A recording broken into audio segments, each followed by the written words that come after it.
can still have a big market approach to doing things in a smaller community. I can't wrap my head around everything you do. I like the adrenaline rush that directing gives you. That's a quarter of a century, everybody. The band's called Twisted Chrome.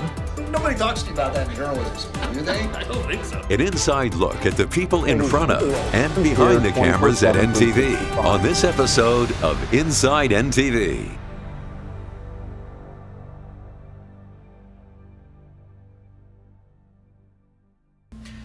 Welcome to the first episode of Inside NTV. It's my attempt to take you inside the inner workings of your favorite news station here in central and western Nebraska, and in Lincoln. We have KFXO out that direction.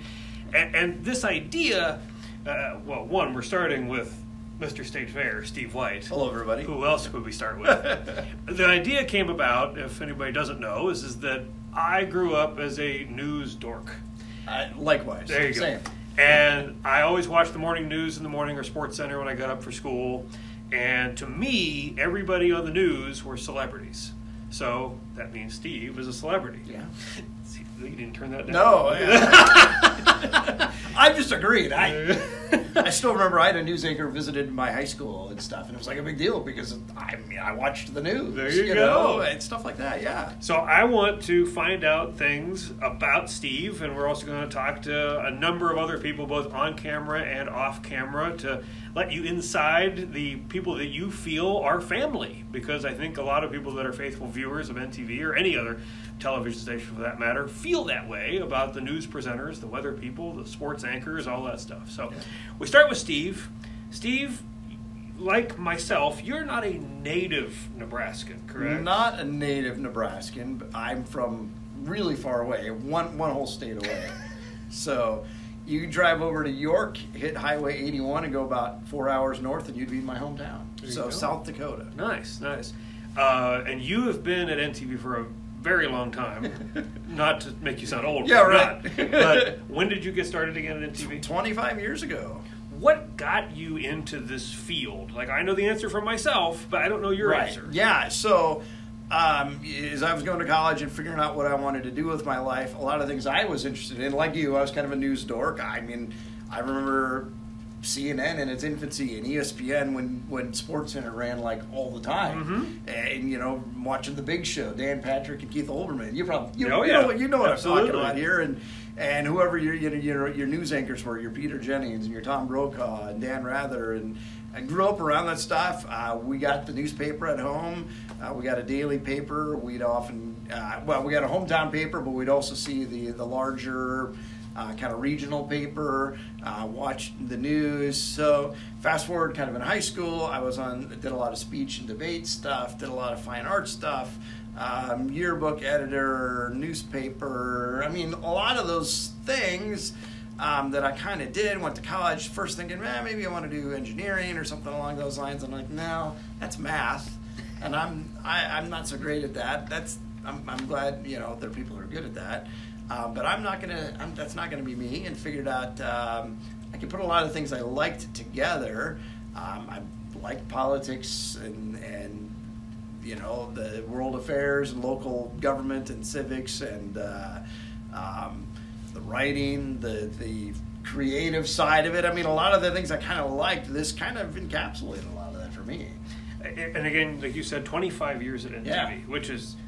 That's a quarter of a century, everybody. No, it's fantastic. I mean, there is nobody probably in the entire, maybe there's like one anchor in Omaha or something that knows the state better. And as far as a reporter goes, a man or woman who goes out and turns stories every single day for the viewers out there, I don't think there's anybody that knows the state better or does it better than Steve does. Well, thank you. So you've been doing all this time, and you have the expertise. I mean, what has made you decide you want to not just be at NTV, but stay here as long as you have? Yeah, I mean, there's a couple of ways to think about that. I think a lot of people in our business they want to move up and go somewhere before big. This feels like home. This reminds me of home. If you were to blindfold me and drive me about 8 miles down the road and say, is this your hometown? I'd probably go, yeah, it looks like it, because there's a cattle pasture and cornfields, and I mean, it looks not unlike where I grew up. It's very similar, just from a geographic standpoint and the economics and all of it. This looks like where I grew up. It feels like where I grew up. So I don't know. I've never necessarily had that desire to go off. And I'm not besmirching those who, I've worked with people like Matt Schick, who's now on ESPN, and others who are doing big, awesome things, and on a national type scale. It hasn't necessarily been my ambition and my desire. I think there's probably some trade-offs with that. Somebody like a Matt Schick, he's probably got a pretty good gig. But some of those national people, I see Ginger Z on ABC, and she's in Oklahoma covering tornadoes, and who knows where she's going to be tomorrow. And I don't know that I ever want to do that. I want to be able to go home at night and, have dinner with my family and, do normal stuff. And being in a place like this, I think, kind of affords itself to that. And so if you can't necessarily move up and be at the big market, I think you could still have a big market approach to doing things in a smaller community. And that's what I try to do is, try to approach each thing like I'm not the expert. I want to find the experts and I tell a good story, to do a good job on everything. So. And you mentioned being with your family, not to go too far into your personal life, but you're married. You have 3 kids. Yeah, they all happen to look alike. Yeah, 3 fourth graders. Yep. So exactly. And I'm assuming that's a big part too. Of Yeah, why you're here. right. Yeah. So my wife's from here. She's a native islander. We know the people in our neighborhood. Like I walk my kids to school, and I see Peter pulling out of the driveway across the street, and Bob down the road waves and you see the school teachers coming down the road to school, and you talk to each other on the sidewalk, and the guy walking the dog, and I don't know that you get that everywhere. I think you can, but I think Central Nebraska certainly has those kinds of opportunities. Sure, absolutely. Another opportunity that you have gotten over the years is Grow. Yeah. NTV's Grow. How long has Grow been on? Let's see. This is May of 2024 now. That started in March of 2023. Or 2013. Sorry. So 11 years and 2 months at this point. And that started as you were co-anchoring, right? Right. It was you and Marilyn Barnett. Marilyn Barnett at the time. And if I remember correctly, when I got here, you were doing one week and she would do the That's other. That's right. We alternated, yeah. And then you would get together for specials. Right. Husker Harvest. And now it's kind of my deal, I guess. So, but the thing at the time was just a little backstory. But one of the ABC did. If anybody remembers, do you remember the pink slime controversy? Oh yeah, I do. The beef. I think they called it in the technical term, I think they use it lean textured beef. I'm probably not quite getting that right, but you got this label, pink slime, and I remember seeing on the news that on our network saying, this stuff, you mystery meat. And that did not go over very well with some of our viewers. Imagine that. Around the same time, I remember one night, I believe Diane Sawyer was anchoring and watching World News Tonight, and they were talking about the price of corn was high at the time. This is probably 2012, and because that was a drought year in Nebraska. It was a really bad drought year, and the price of corn was high. And I remember they went to a movie theater, and they said, the guy's like, I had to jack up the price of popcorn because those dang farmers out in the Midwest. And I'm like, popcorn's not the same thing as field corn. Those are 2 different crops. And I'm already thinking the markup on a bucket of popcorn, you can buy a bulk bag of popcorn for nothing. Sure. And then how many buckets of popcorn at the movie? I'm like, there's probably already 1,000% markup on that.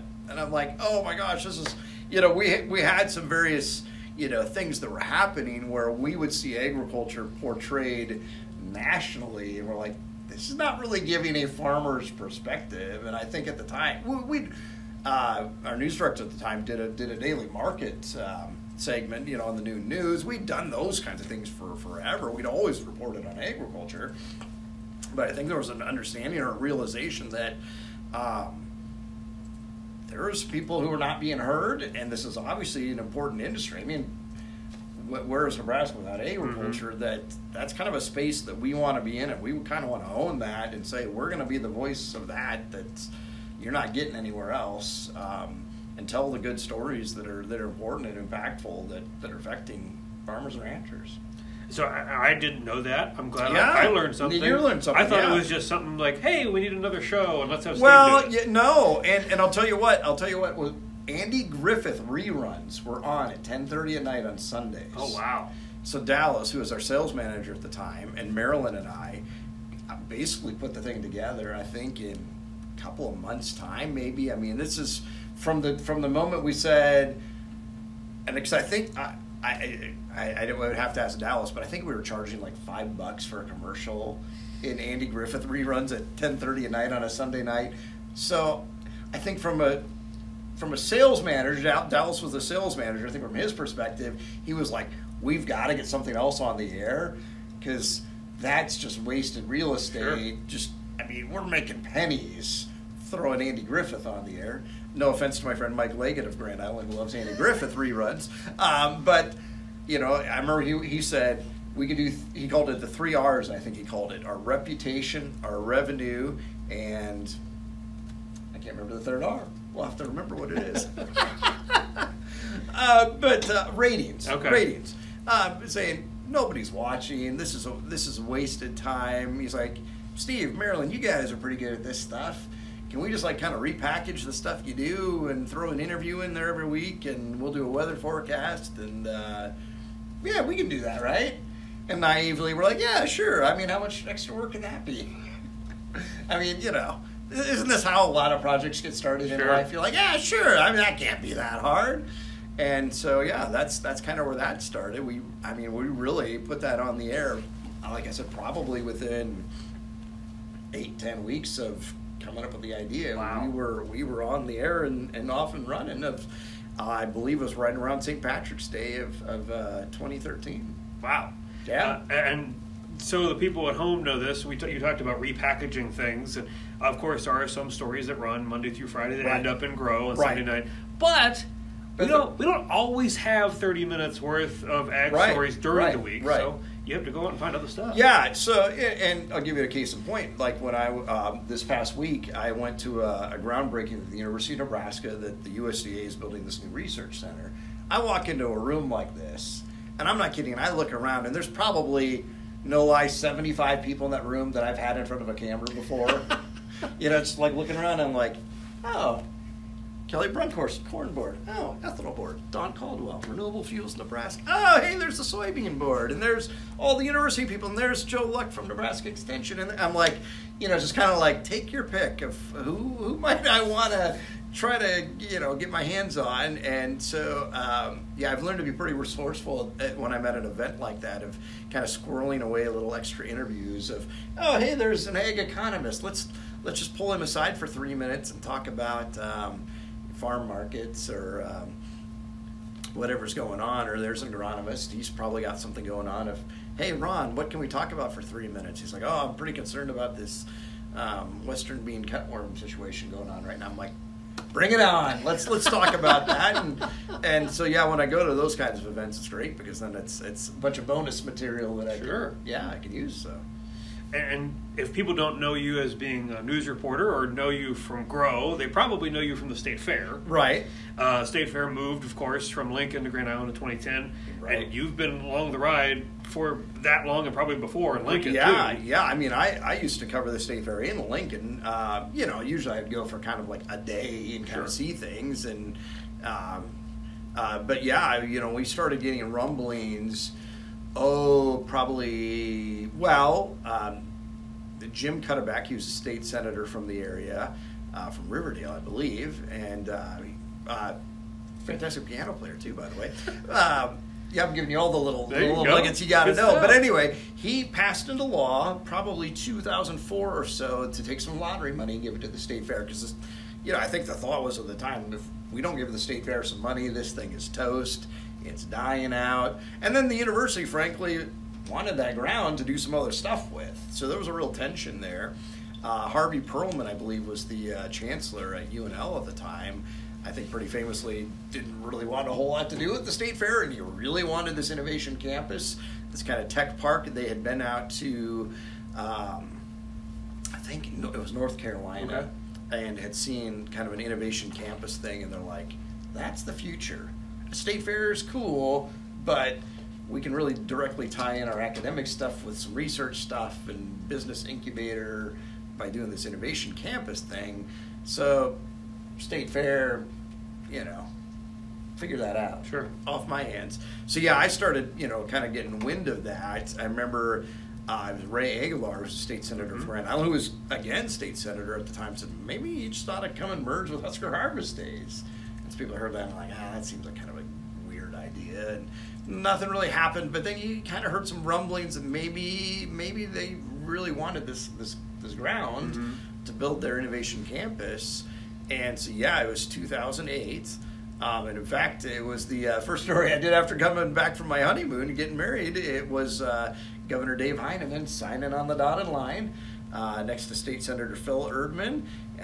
Margaret Hornaday was mayor at the time, Cindy Johnson from the chamber, all sitting at the table signing that bill, moving the state fair in April of 2008 when they signed the law. So 2008, they held the fair in Lincoln. 2009 was the last fair in Lincoln, and was certainly at both of those. And since 2010, I've probably been at about almost every day of every state fair since then. And Colleen Williams dubbed you Mr. State Fair, I believe, at some point along the way. Yeah, pretty early on, yeah. Because of your coverage, not just as a joke, but because of your coverage of the fair. Right. Well, because I was the Grand Island guy and kind of the agriculture guy, and I mean, that's obviously all that kind of comes together at the state fair.